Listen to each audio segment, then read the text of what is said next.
This episode is brought to you by Nespresso and Samra Origins by the Weekend Coffee Collection. Introducing Samra Origins. My collaboration with Nespresso is a connection to my roots, to my mother, Samra. Coffee that hits the right notes.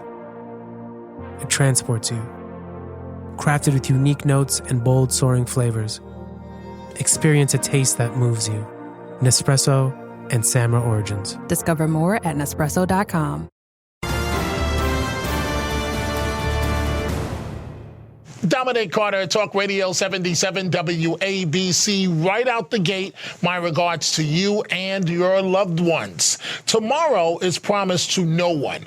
Live your life with the glasses always half full rather than half empty. Unfortunately, we remain on this emotional life or death roller coaster of COVID-19. Please be safe and protect yourself. Especially look out for the elderly and our children. Right now, I want you to put yourself in someone else's shoes. Imagine dealing with COVID as a business owner, forced to completely shut down for months. Lay off employees that are like family members and have been with you for years. And in some cases, losing everything you have put your life into building up your business. In fact, not being able to pay your mortgage because your business is going down the tubes. Imagine that. And now, government, the city of New York, tells you it's your responsibility to be the vaccine police. In other words, it's your responsibility to card people at the door and see proof that the person has received their vaccine. And for violations, your business will face a hefty fine. Joining me now is a small business owner. His name is Jeffrey Garcia, the owner of the French Mon Amour Coffee and Wine Cafe in the Riverdale section of the Bronx at 234 West 238th Street. He is also the president of the New York State Latino Restaurant, Bar, and Lounge Association. We profiled your business months ago, Mr. Garcia, and things were kind of tough financially. How is your business doing now? Hi, Dominic. Thank you for having me. The business is still not back. I would say we were about maybe 75, 80% until the mayor came down with this mandate, as you mentioned. And turning restaurants and small cafes like mine into the vaccine police of New York City. In addition to owning the place in the Bronx, we also opened up during the pandemic a place in Washington Heights called Wahiza Mon Amour. It's the same concept as the French style cafe, in addition to some wonderful artisanal pizza. So post the mayor's mandate, we've been getting a lot of phone calls where people are like, well, what if I don't have the vaccine? You know, are you going to let me in? And we've been telling folks, listen, until September 13th, we can let you in, right? But you need to start preparing for the fact that after that date, I can get a fine for letting you in, and you will need to have your vaccine. I understand my association, we're pro-vaccine. We understand people should get vaccinated. Obviously, we understand that, you know, it does help. I personally have been vaccinated. I personally got COVID in the beginning of the pandemic in March of 2020. And family members have gotten the vaccine, and we're all fine. So we definitely understand the reasoning behind getting the vaccine. However, making restaurants the vaccine police, we understood was not the way to go. We recently started a pilot program with the city of New York, where we set up vaccine locations outside of our restaurants.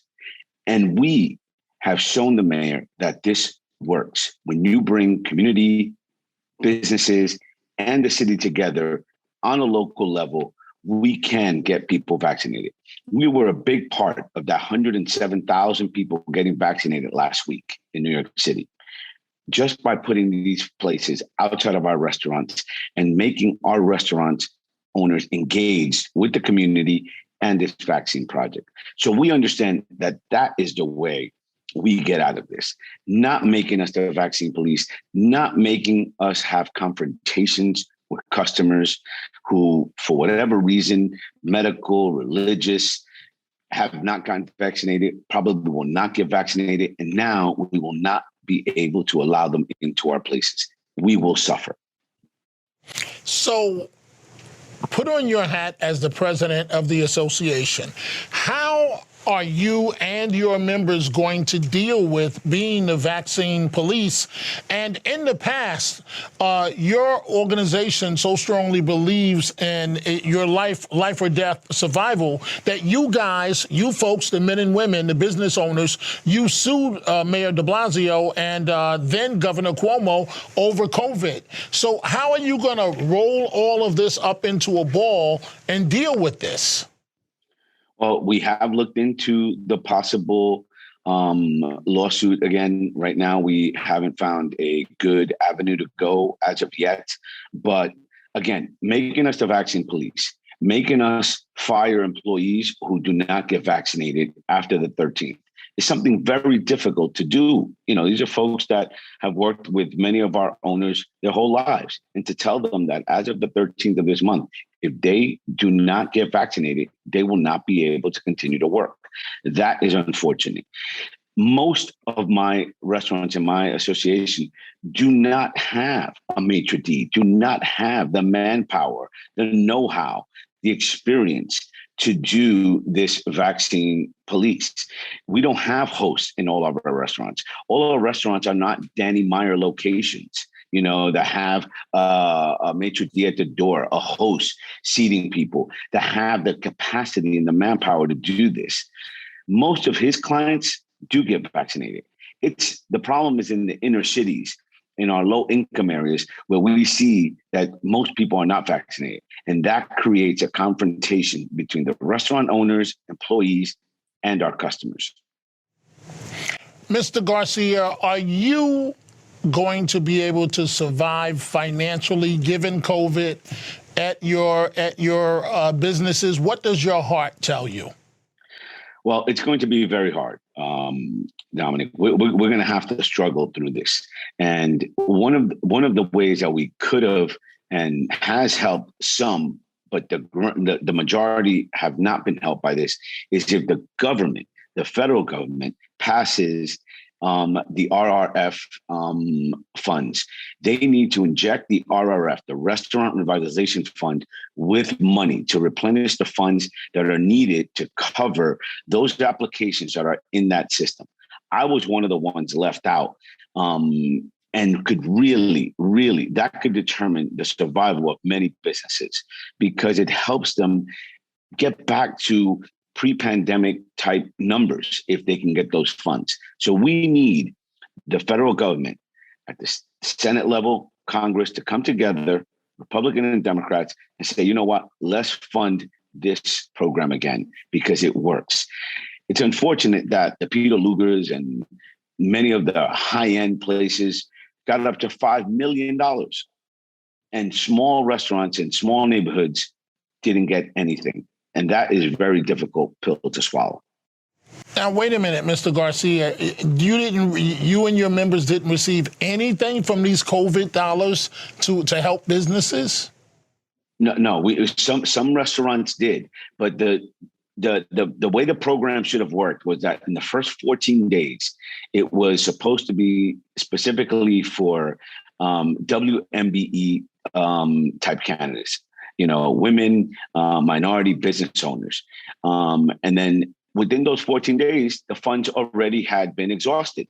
So where did those funds go? When the names of the places where those funds came out went to, we saw places like Peter Luger and other locations, high-end locations, receiving these funds. Meanwhile, small mom and pop places were left out. And this is all because the funds ran out. And we understand, and we have no problem with everyone getting funded, but these small mom and pop places should have been funded first.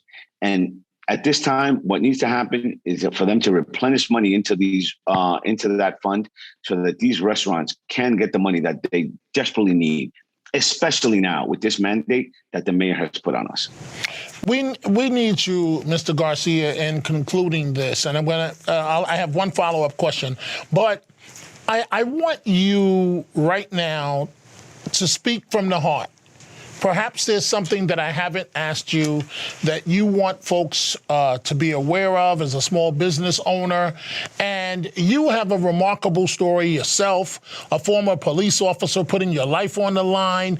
And then you decided to make the leap. You believed in yourself enough to open up a small business. And now your back is completely against the wall. Is there something that you want to say that perhaps I have not asked you that you feel needs to go on the record? I think, we've pretty much said it all, but I just really would like people to understand that we want people to continue visiting their local restaurants. Obviously, right now, we don't know what's going to happen between now and the 13th. If you can get vaccinated so that we can possibly move on from this pandemic. But really, a lot of local businesses are struggling. A lot of local restaurants are struggling, and we need you to be able to survive. We want to serve you. We want to be there for you. And most of all, we want our employees to come back, because many of our employees also, in addition to the financial help that they've been receiving through Biden's act, they've been receiving funds. And a lot of employees also have opted to stay home in many of these moments because they're making as much or more staying home than coming to work. So we really need our employees to come back and realize, that there is going to be a necessity even after those funds run out.